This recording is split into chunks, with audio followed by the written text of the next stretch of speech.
یہ ہے کہ آج ایک تو سزا اور جزا کے حوالے سے آج ڈے نہیں تھا اور آرگومنٹس کوئی اس کے اوپر نہیں تھے کہ آج سزا ہونی ہے یا بری ہونا ہے۔ آج جو آرگومنٹس تھے وہ زیادہ تھے اس مقدمے کو خارج کرنے کے حوالے سے اور عمران خان صاحب کی سائفر کیس کے اندر ضمانت کے اوپر۔ اچھا، نمبر 2 جو ٹرائل ہے اس کے اندر یہ چیزیں ساری آگے جا کر دیکھنے والی تھیں جو کہ ٹرائل چلنے کے قابل نہیں ہیں اور ہم اس کے اوپر سٹے مانگ رہے تھے، وہ ہمیں ملا نہیں۔ اب لاسٹ ڈیٹ کے اوپر وہاں پر کیا ہوا کہ ہم عدالت کے اندر پیش ہوئے ہیں اور ہم نے کاپیاں وصول نہیں کی۔ عدالت کہتی ہے کہ کاپیاں وصول کر لی ہیں اور عدالت یہ بھی کہتی ہے کہ جو سگنیچر انہوں نے نہیں کی اگلی ڈیٹ کے اوپر تصور کیا جائے گا کہ انہوں نے سگنیچر جو ہیں وہ کر دیے ہیں۔ کتنی مذاکرہ خیز بات ہے۔ ہم اس آرڈر کو لے کر اسلام آباد ہائی کورٹ میں آتے ہیں۔ اسلام آباد ہائی کورٹ بجائے یہ کہ وہ فوراً فیصلہ کرے، انہوں نے 24 ڈیٹ دے دی ہے تاکہ فرد جرم درمیان میں لگ چکے اور جو ان کی درخواست ہے وہ جو ہے انفرکچس ہو جائے۔ یہاں پر سائفر کیس کے اندر ہم نے یہ دیکھا آج کہ پراسیکیوشن مکمل طور پر ناکام رہی۔ پراسیکیوشن یہ کہہ رہی تھی کہ عمران خان صاحب نے جرم کیا ہے، سائفر کوڈ کو شیئر کیا ہے اور ملک کو نقصان پہنچایا ہے اور کسی غیر ملک کو فائدہ دیا ہے۔ ہمیں یہ بتا دیں کوئی ایسی ایویڈنس یا کوئی ایسا جو ہے وہ دلائل لے کر آئیں کہ پہلے تو یہ کہتے تھے کہ سائفر آیا نہیں، پھر یہ کہتے تھے کہ سائفر جو جلسے کے اندر تھا وہ لہرایا نہیں گیا۔ آج پراسیکیوشن وہ خود مان رہی ہے کہ سائفر کو لہرایا گیا ہے۔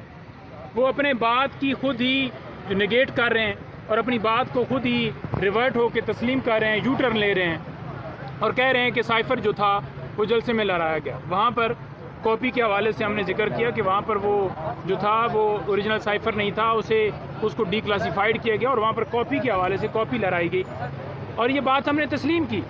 بات یہ نہیں کہہ رہے کہ جو کنٹینٹس تھے ایف آئی آر کے مطابق جو سائفر کے کنٹینٹس تھے اس کو یہ انکار کریں۔ سائفر تو آیا، یہ تو تسلیم کرتے ہیں۔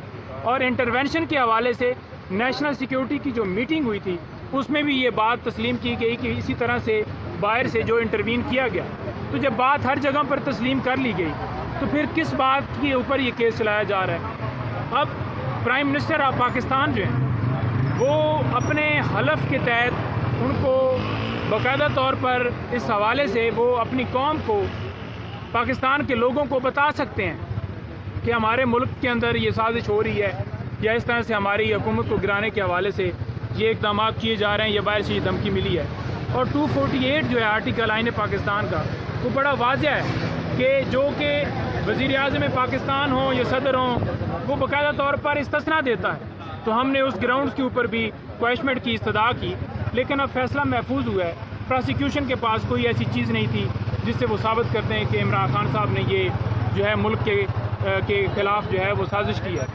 اس سائفر سے مجھے یہ بتا دیں کہ کسی اور ملک کو کیسے فائدہ ہوا، ہمارے ملک کو کیسے نقصان ہوا سائفر سے؟ بلکہ ہماری جو چلتی پھرتی ایک بہترین حکومت، بہترین اکانومی تھی، اس جو ہے وہ وزیر اعظم کو اس سائفر کے بدلے میں اتار بھی دیا گیا اور ان کے اوپر ایف آئی آر درج کر کے ایف آئی آر باہر بھیج دی گئیں اور بتا دیا گیا کہ یہ لیں جی ہم اپنے قومی ہیرو کو اندر ڈال دیا ہے اور آپ خوش ہو جائیں۔ یہ تابعداری کی گئی ہے اور جو آج ڈیفینڈ کر رہے ہیں اس سائفر جو دھمکی باہر سے ملی اور حکومت گرائی گئی، اس کو جو ڈیفینڈ کر رہا ہے وہ ہمارے لیے جو ہے وہ شرم کی بات ہے اور وہ شرم ان کو آنا چاہیے، ان لوگوں کو جو اس وقت ان کی وکالت کر رہے ہیں۔